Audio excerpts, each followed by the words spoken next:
I want to say something to you today that you are probably not going to want to hear. And I say that not to be provocative, not to grab your attention with a cheap trick, but because I believe that what I'm about to tell you is one of the most honest things anyone has said to you in a very long time. Are you ready? Here it is. You don't need a better opportunity. You don't need more money, more connections, a better city, a more supportive partner, or a different set of circumstances. Everything you need to completely change the trajectory of your life, you already have. You have had it for years. And the fact that your life hasn't changed yet is not because the missing piece is still out there somewhere. It's because the missing piece has been right here, and you have been walking past it every single day without recognizing it. I know that's a difficult thing to sit with. I know that for many of you, the story you've been telling yourself is a very reasonable one. You've had real obstacles, real setbacks, real moments where the ground shifted beneath you and you had to start over. I am not dismissing any of that. What I am saying, and I want you to hear this clearly, is that those things are not the reason you're still stuck. They were part of the path. But they are not the obstacle standing between you and the life you want. The obstacle is something else. Something smaller, quieter, and far more powerful than any external force you've ever faced. And until you name it, until you look at it directly without flinching, it will continue to do exactly what it has always done. Think about the last 12 months of your life. Not the big moments, the surgeries, the promotions, the arguments, the victories. I want you to think about the ordinary days. The days that looked exactly the same as the day before. The mornings that started the same way. The evenings that ended the same way. The choices, small, invisible, unremarkable, that you made without thinking because you've made them so many times they no longer feel like choices at all. Now here's the question I want you to sit with. What if those ordinary days are not the background of your life story? What if they are the story itself?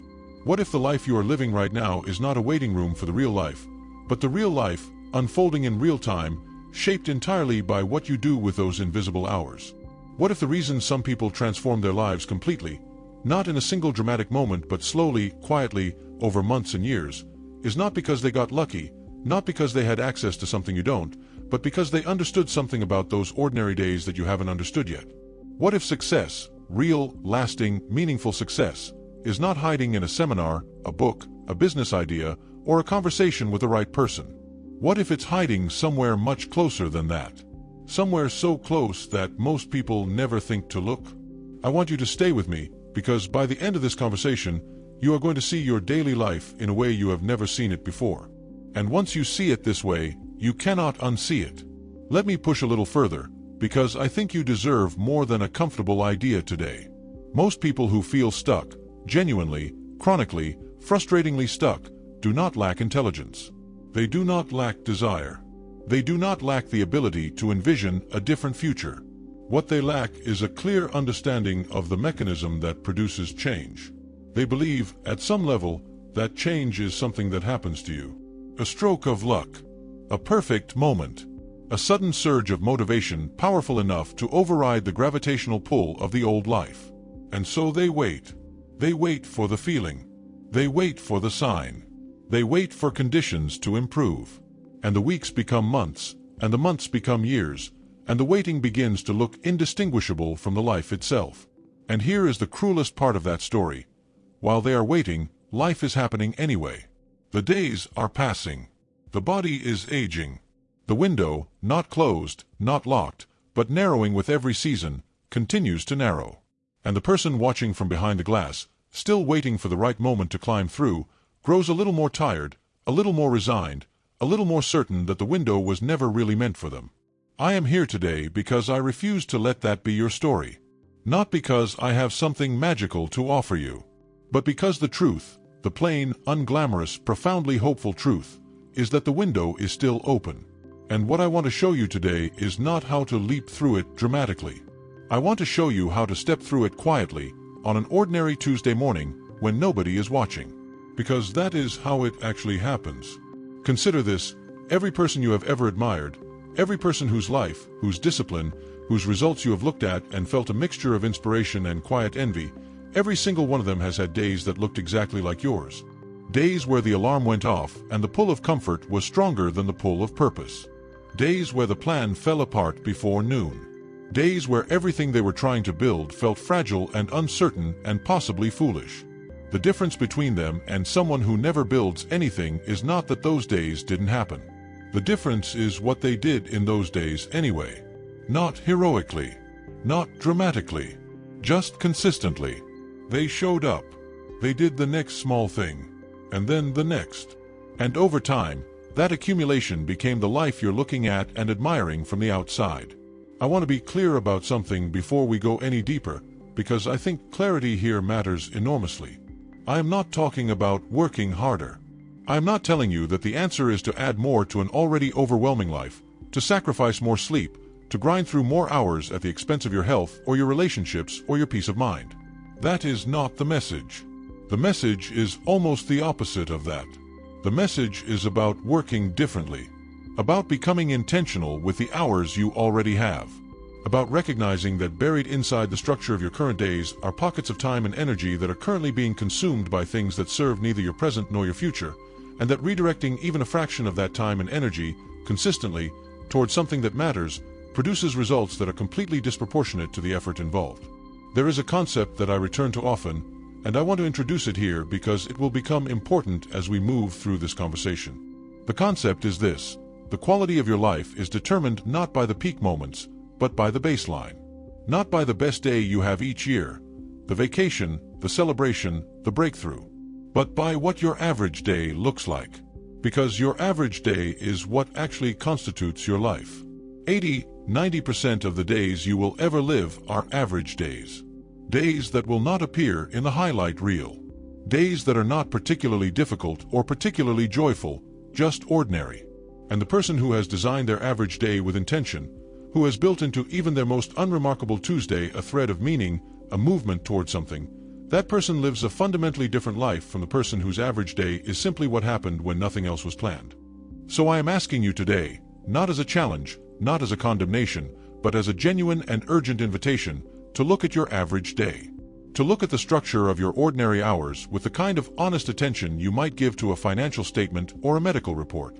Not with judgment, with curiosity, with the genuine desire to understand what those hours are currently building. Because they are building something. Every single day, the choices you make about how to spend your time are constructing something, either the life you want, or a life that is simply the accumulated result of choices made without intention. And the extraordinary thing, the thing I want you to carry with you past this conversation, is that you get to decide which one it is. Starting now. Starting with the very next ordinary day. Let me tell you about an experiment that has played out across millions of lives, in every country, in every culture, across every generation of human history. Take two people. Same age. Same level of education. Same general circumstances. Same starting point, more or less. Give them both the same dream, let's say financial independence, a healthy body, a business they're proud of, a family that thrives. Check back in 10 years. In the overwhelming majority of cases, one of them will have made measurable, sometimes stunning progress toward that dream. The other will have made almost none. They will be smarter about why it hasn't happened. They will have a more sophisticated understanding of the obstacles. But the distance between where they are and where they want to be will have barely changed. What is the difference between these two people? Here is what's strange. If you interview both of them, if you sit down and ask them to describe their values, their goals, their beliefs about hard work and personal responsibility, their answers are almost identical. Both of them believe in discipline. Both of them value consistency. Both of them know, intellectually, that small daily actions compound over time into large results. They've read the same books. They've heard the same ideas. They understand the principles equally well. And yet one of them is living those principles and the other is performing them. One of them has built those principles into the architecture of their daily life, and the other has kept them as ideals, as intentions, as things they fully plan to start doing seriously very soon. Do you understand why that gap is so important to understand? Because it means that knowing is not enough. Understanding is not enough. Agreement is not enough.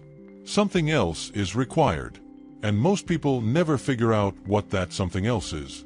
I've spent a great deal of time thinking about why some people change and others don't. Not why some people succeed and others fail, That framing is too simple and too cruel. But why some people who genuinely want to change, who are genuinely intelligent, who have genuinely suffered from staying the same, why some of those people still cannot seem to close the gap between the life they're living and the life they're capable of? And the answer I keep returning to is this: they are waiting for a feeling. They are waiting for motivation to arrive like a weather system, external, undeniable, unavoidable, and sweep them into action. And that feeling does arrive, occasionally. On New Year's Day, after a scary doctor's appointment, after a painful conversation. But it fades. And when it fades, the old structure is still there, waiting. And they step right back into it. Because that structure was never challenged. It was only temporarily overridden by emotion. So here is the question I need you to sit with as we go deeper into this conversation. What does your daily structure actually look like? Not what you wish it looked like. Not what it looks like on your best days. What does the ordinary, unremarkable, nobody is watching version of your daily life actually consist of? Because I'm going to make a claim that is going to become clearer and more important as we move through this video together. The claim is this: your daily routine is not a reflection of your life. Your daily routine is your life. And hidden inside it, inside the decisions you've stopped noticing because you've made them so many times, is either the seed of the future you want or the lock on the cage you're trying to escape. Now I want to add something to this picture that most people overlook because they're focused on the big decisions, the career change, the investment, the relationship. But the research on human behavior consistently points to a more humbling truth. The big decisions are made maybe a handful of times in a life. The small decisions are made hundreds of times every single day. And those small decisions, what time you wake up, what you do in the first 30 minutes of your morning, what you reach for when you're tired or stressed or bored, what you allow into your mind before sleep, those decisions are not just habits. They are votes. Every single one of them is a vote for a version of yourself. And the version that receives the most votes, day after day, year after year, that is the version that shows up in your life. I want you to imagine something with me. Imagine that you could watch a silent film of your average day. Not the highlights, not the worst moments, but the average, unremarkable, Tuesday in November version of your day. No sound. Just images of what you actually do, in sequence, from the moment you wake up to the moment you fall asleep. What would that film tell an outside observer about your values?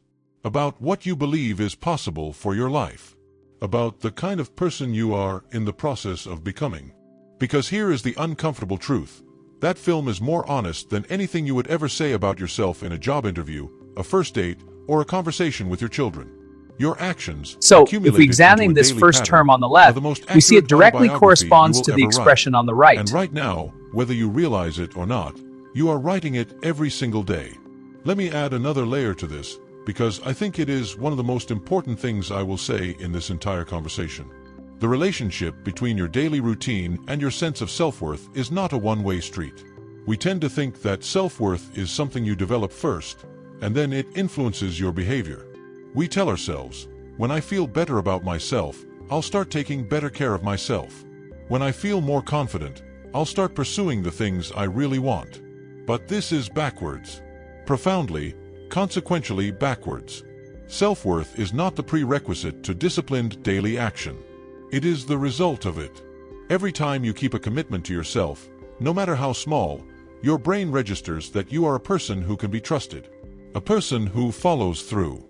And that registration, repeated hundreds of times across the span of weeks and months, becomes the felt sense of self-respect that you have been waiting to feel before you begin. You cannot think your way to self-respect.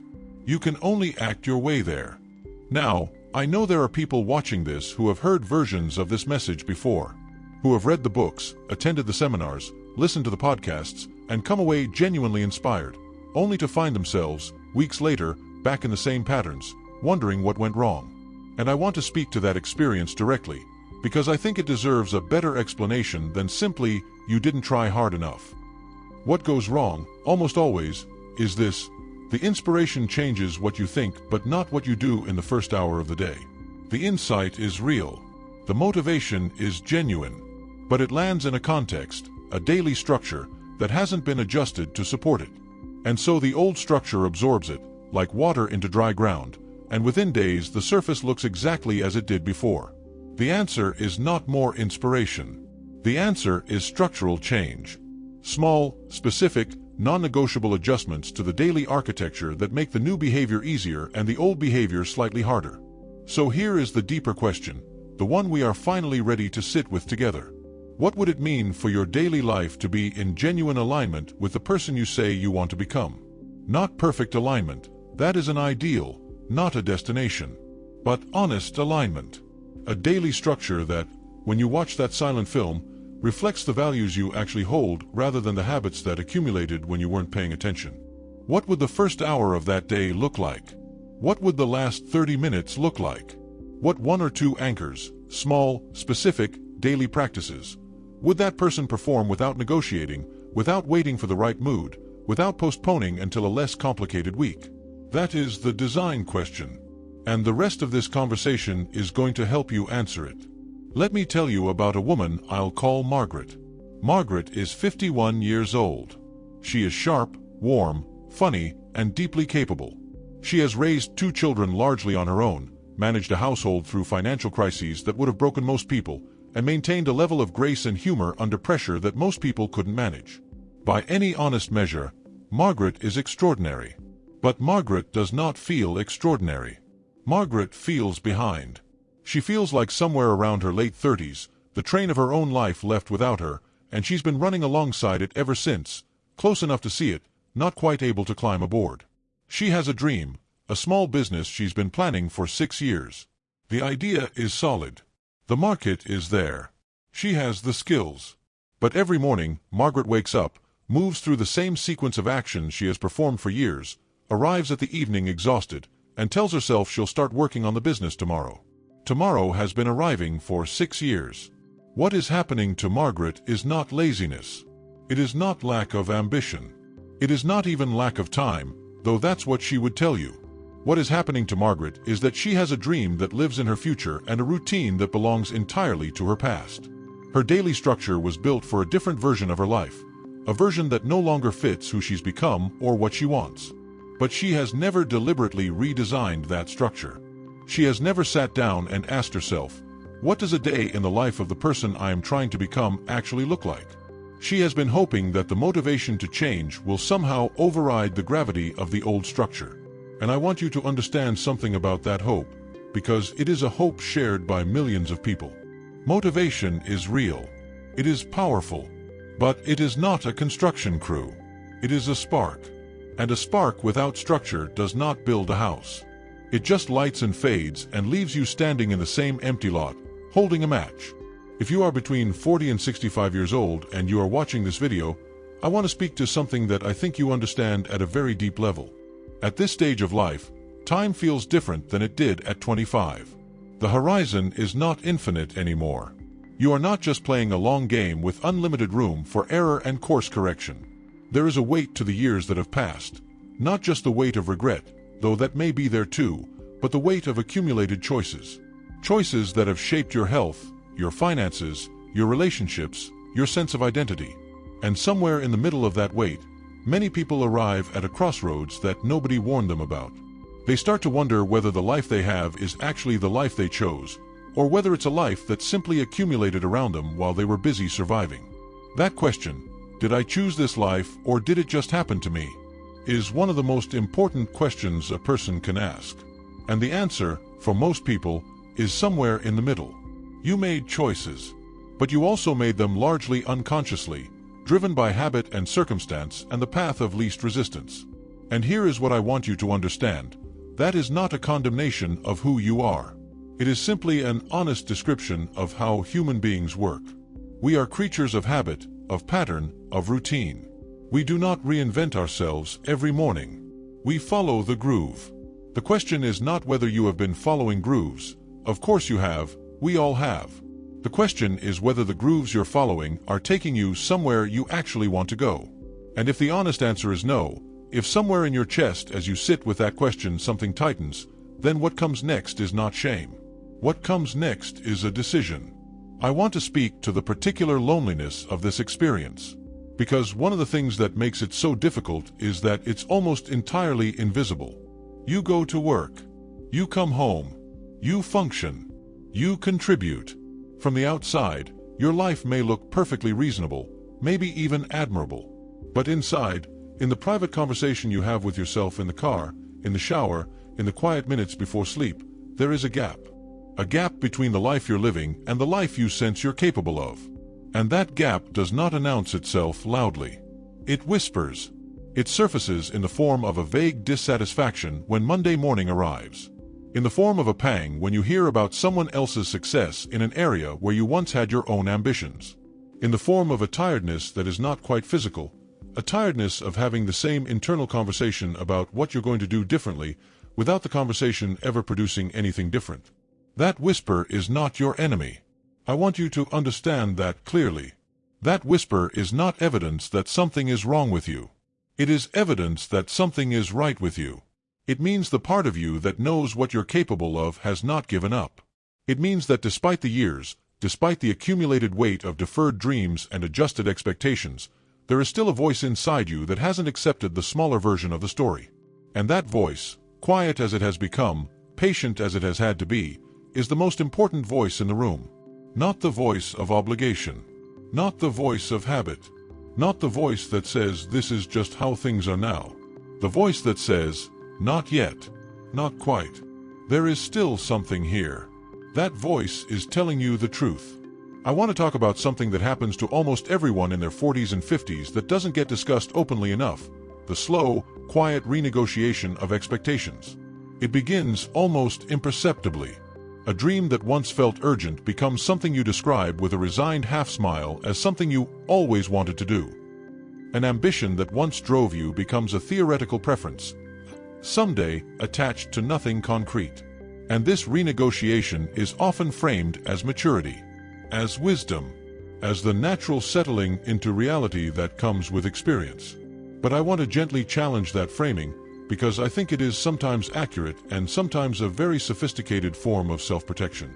Sometimes the renegotiation is wisdom, a genuine recognition that some goals no longer align with who you've become. But sometimes it is armor, a preemptive lowering of the bar so that the gap between where you are and where you want it to be becomes small enough to live with comfortably. And the two can look identical from the outside. Only you know which one is happening.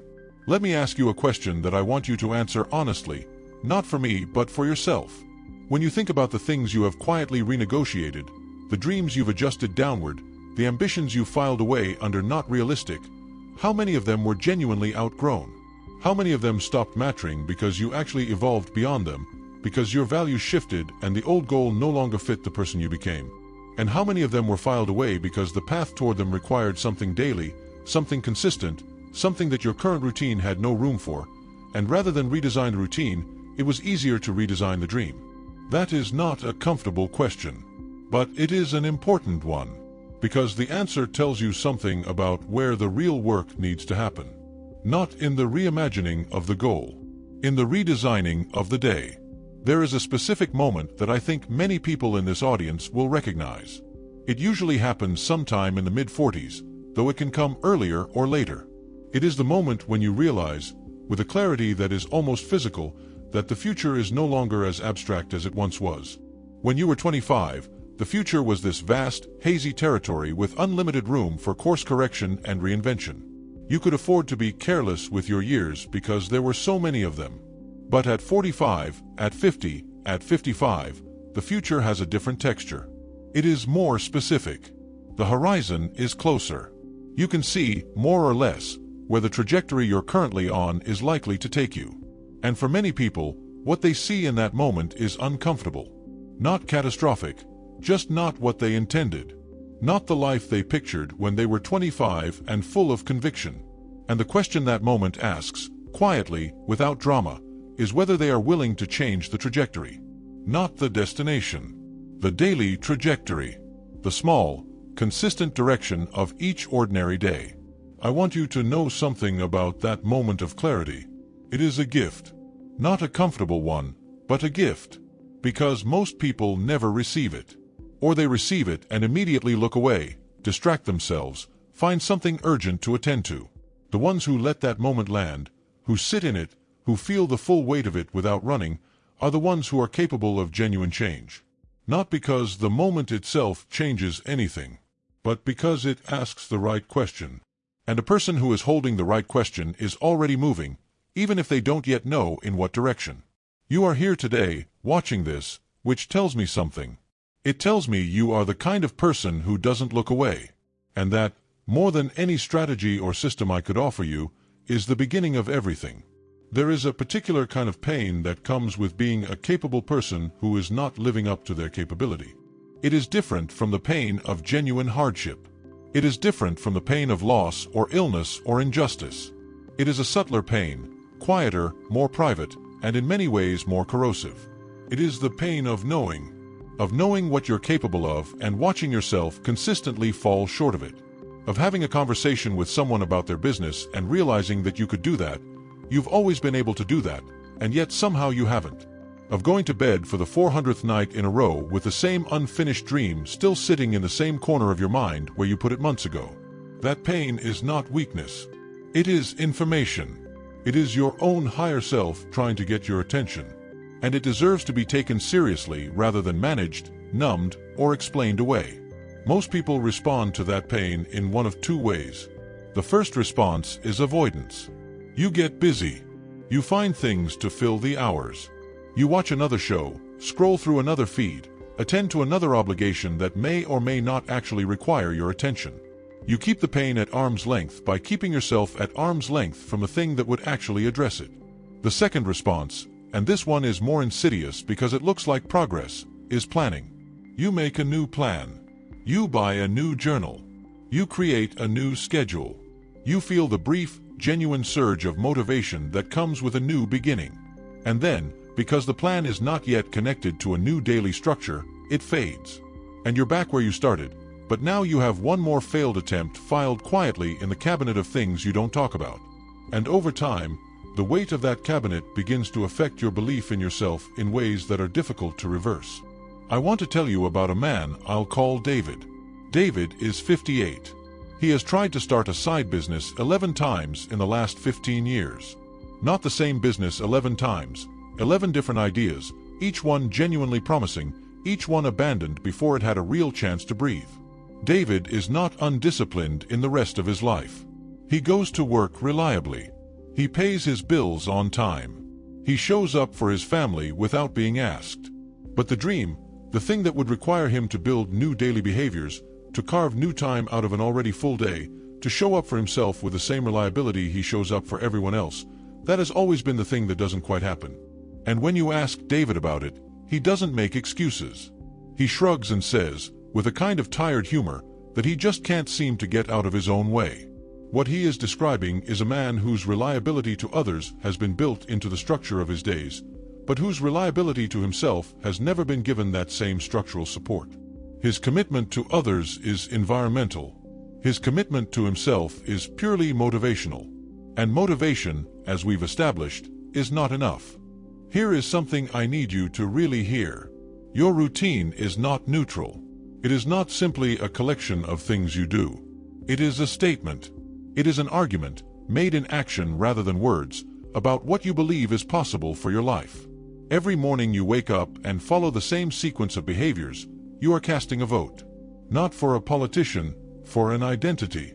You are saying, this is who I am. This is the kind of person I am. And your brain, which is extraordinarily good at maintaining consistency between your actions and your sense of self, will work very hard to make sure that tomorrow looks exactly like today. This is not a design flaw. It is a feature that serves you beautifully when your routine is aligned with your goals, and works against you completely when it isn't. Let me give you a concrete example of what this looks like in practice. Imagine two people, both 47 years old, both with a goal of improving their physical health. Person A decides they are going to get healthy. They feel motivated. They buy new shoes, sign up for a gym, create a playlist. For the first 2 weeks, they go because they feel motivated. Week 3, motivation dips.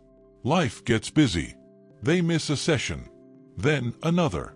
By week 4, the gym has become a source of guilt rather than energy, and they've quietly stopped going. Now imagine person B.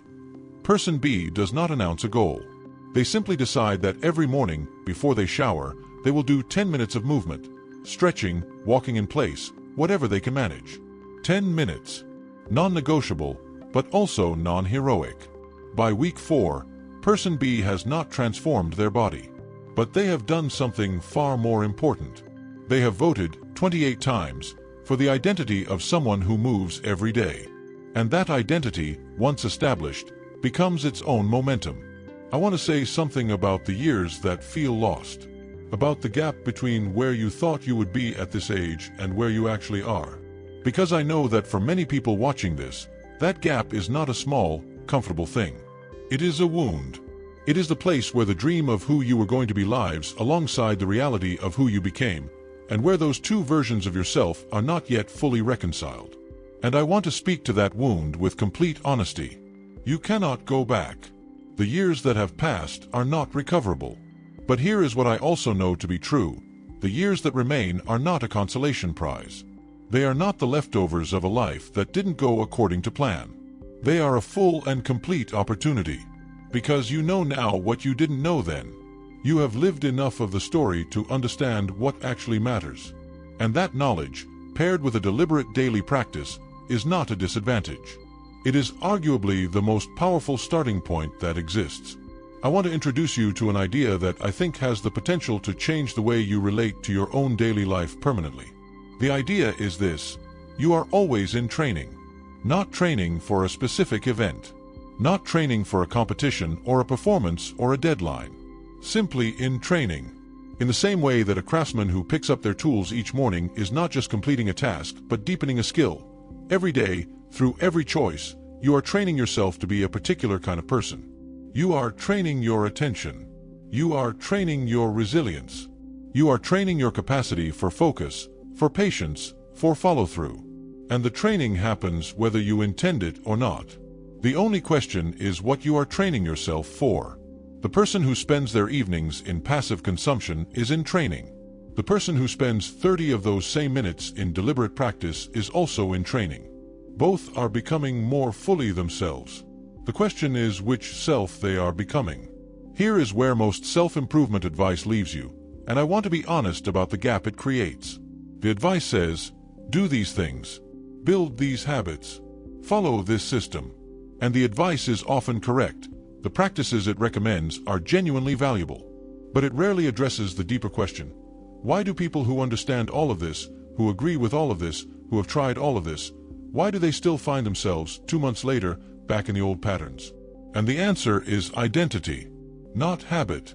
Identity. Because a habit is something you do. An identity is something you are. And behaviors that are inconsistent with your identity will always, eventually, be corrected back toward it. The person who thinks of themselves as someone who doesn't exercise will always find reasons not to exercise, no matter how good the workout plan is. The change has to happen at the level of identity first. And identity is changed not by thinking differently, but by acting differently. Specifically, by performing small daily actions that are consistent with a new identity until the brain accepts that identity as true. Let me be even more direct, because I think you are ready for this. The reason your life has not yet changed, not fully, not in the ways that matter most, is not because you haven't had the right idea. You've had the right ideas. Many of them. The reason is that you have not yet built a daily structure that makes acting on those ideas the default rather than the exception. Right now, for most people, the default is the old life. The path of least resistance leads back to what is familiar, comfortable, and already established. Change requires swimming upstream, which is exhausting and unsustainable as a long-term strategy. The goal is not to swim upstream forever. The goal is to redirect the stream. To redesign the daily environment so that the path of least resistance leads toward the person you're trying to become. So that the good choice is also the easy choice, at least some of the time. So that the identity you're building is supported by your circumstances rather than constantly fighting against them. And I want to say this clearly, because I think it is something that people in their 40s, 50s, and 60s need to hear more than almost anything else. It is not too late to redirect the stream. The stream has been flowing in a particular direction for a long time, and there is real momentum behind it. I will not pretend otherwise. Changing the direction of a life that has been moving in a particular direction for decades takes more than a decision. It takes daily practice.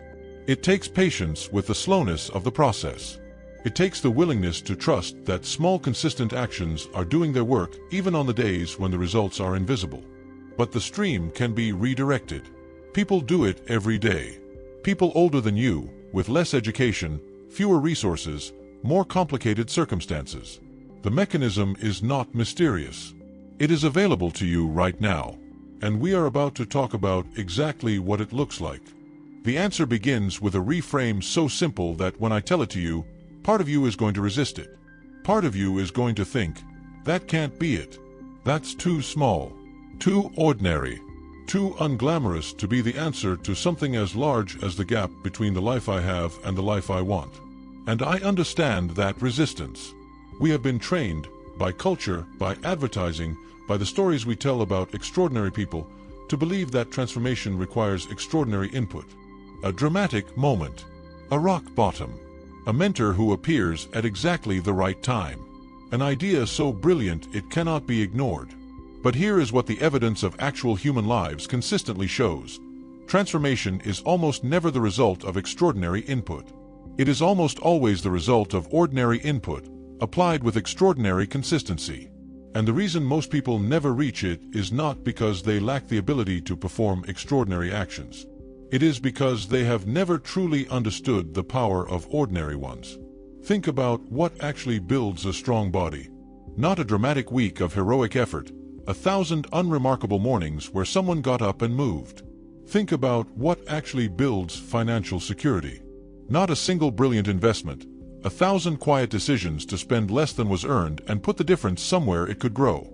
Think about what actually builds a meaningful skill. Not a weekend workshop, 1,000 ordinary hours of practice, most of which felt like nothing special while they were happening. The extraordinary outcomes we admire in other people are almost never the result of extraordinary inputs. They are the result of ordinary inputs, applied with extraordinary consistency. And consistency is not a talent. It is not a gift. It is a design choice.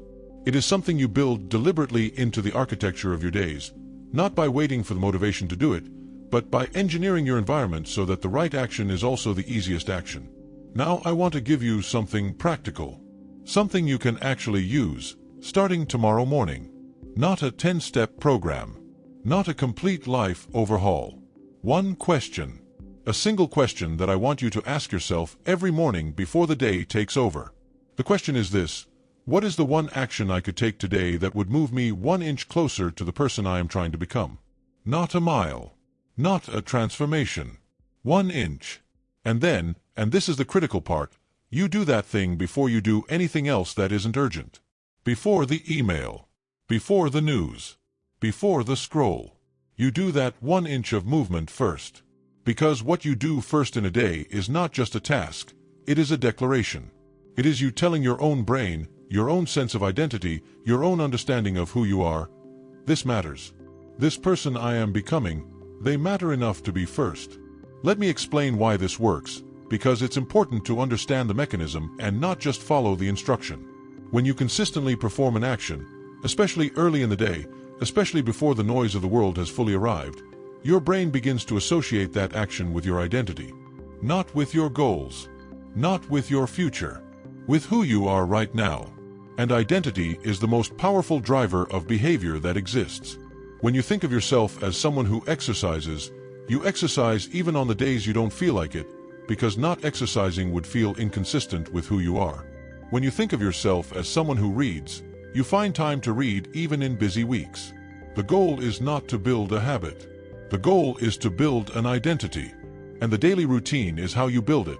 One small, consistent, non-negotiable action at a time. I want to talk about something that gets very little attention in the conversation about habits and routines, because it's not as exciting as the strategies and systems. It's the morning. Not the morning routine in the sense of a rigid sequence of productivity rituals. I'm talking about the first 15 minutes of your day, the transition from sleep to wakefulness, before the phone fully enters the picture, before the obligations of the day have fully assembled themselves in your mind. In those 15 minutes, you have a window. A small, quiet, enormously powerful window in which the direction of the entire day can be influenced. Most people hand that window immediately to something external, a notification, a news headline, a text message, someone else's urgency. and the day begins in reaction rather than intention. The simplest possible shift is to protect those 15 minutes. To do something, anything, that is yours. That belongs to the person you are becoming. Because the day that begins in intention tends to end with more of it. There is another element I want to address, because I think it is one of the most underestimated forces working against the person who is trying to change their daily life. And that element is environment. Not environment in the grand sense, not where you live or what circumstances you were born into. Environment in the immediate, physical, daily sense. The things that are within arm's reach. The apps that are on the first screen of your phone. The food that is at eye level in your refrigerator. The book that is either on the nightstand or not. The desk that is either set up for work or covered in unrelated clutter.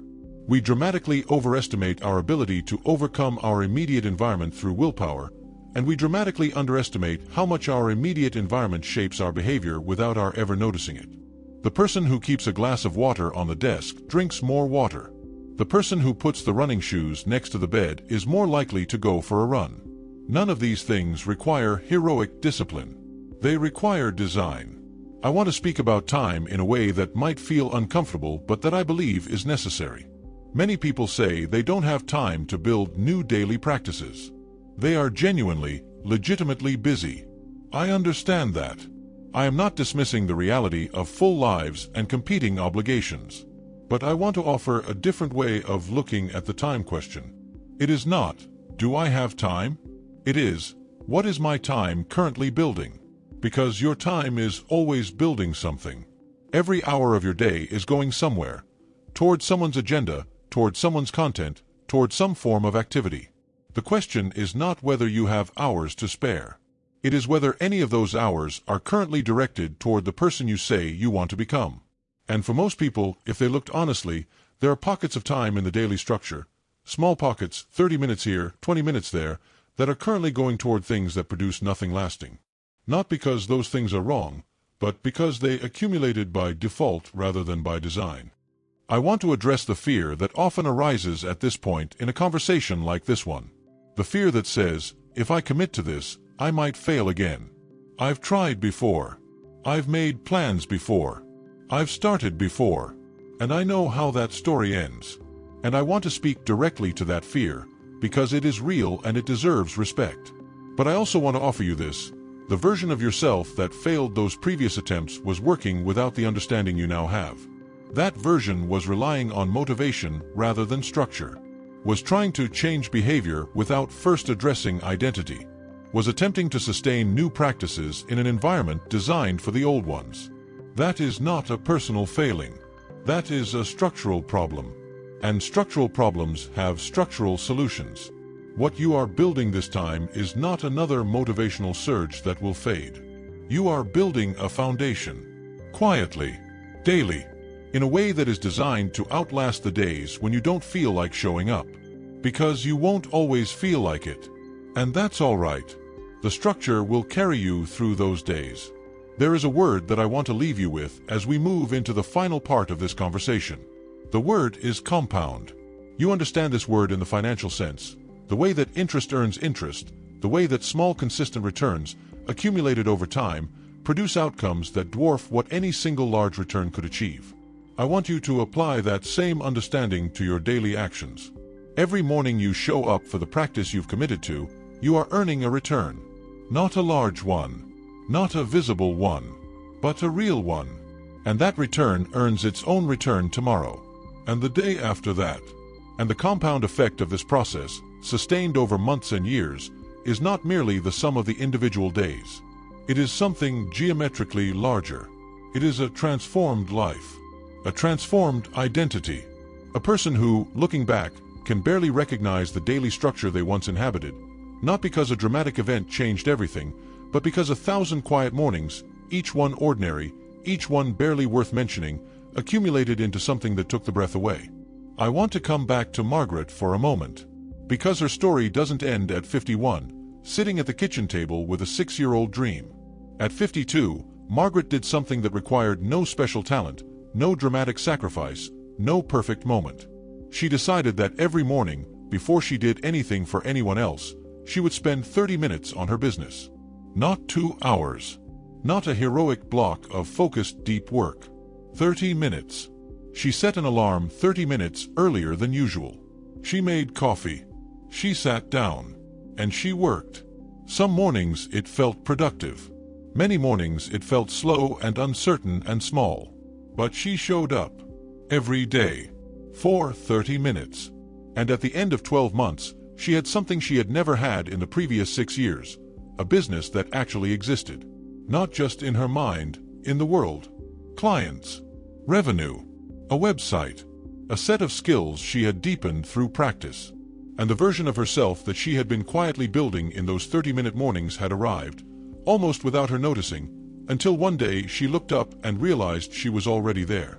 I want to speak directly to the person watching this who has spent years believing that the window has closed, that the age has passed, that the momentum required to build something new cannot be generated from the starting point of their current life. I want to say to you as clearly as I can, that belief is a lie. Not a comfortable lie, not a kind one, a lie.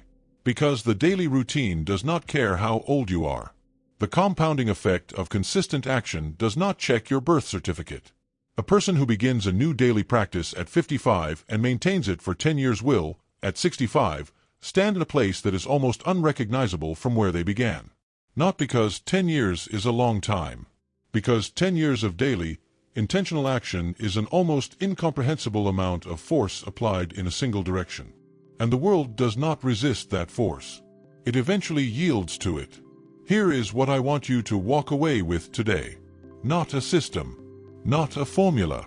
A shift in how you see your days. Your daily routine is not the thing that gets in the way of your life. It is the material your life is made of.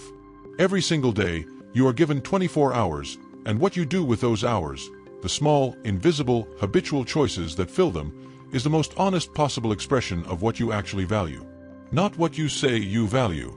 Not what you plan to value starting next Monday. What you actually value right now, today, in the life you are living. And the extraordinary thing, the thing that should fill you not with shame but with genuine excitement, is that you can change what those hours contain. Starting tomorrow. Not by tearing everything down and starting from scratch. By introducing one small, non-negotiable practice that belongs to the person you are becoming. There is a version of you. Not a fantasy version, not an impossible version, but a real, achievable, human version, who has built a daily life that reflects their highest values. Who wakes up with a sense of direction. Who ends each day with the quiet, unperformable satisfaction of someone who has kept their word to themselves. That version of you is not far away. They are one routine away. One consistent, daily, ordinary practice away. And every morning you wake up is another opportunity to close that distance. Success has been hiding in your daily routine all along, not mocking you, not waiting for you to be worthy of it, simply waiting to be found. I want to add one more thing, because I think it is the piece that ties everything together. We have talked about identity. We have talked about structure. We have talked about the compounding power of small daily actions. But underneath all of it, underneath every strategy and every reframe, is something simpler and more fundamental. It is the decision to take yourself seriously. Not arrogantly. Not in a way that dismisses the needs of the people around you. But seriously. In the sense of believing that your potential, your dreams, your unrealized capabilities are not vanities or luxuries or things to be managed down into comfortable proportions. They are responsibilities. You were given a specific set of abilities, a specific depth of character, a specific capacity for contribution, and the world is not better served by you making yourself smaller. The world is better served by you becoming everything you are capable of becoming. I want to talk about legacy in the most immediate and personal sense.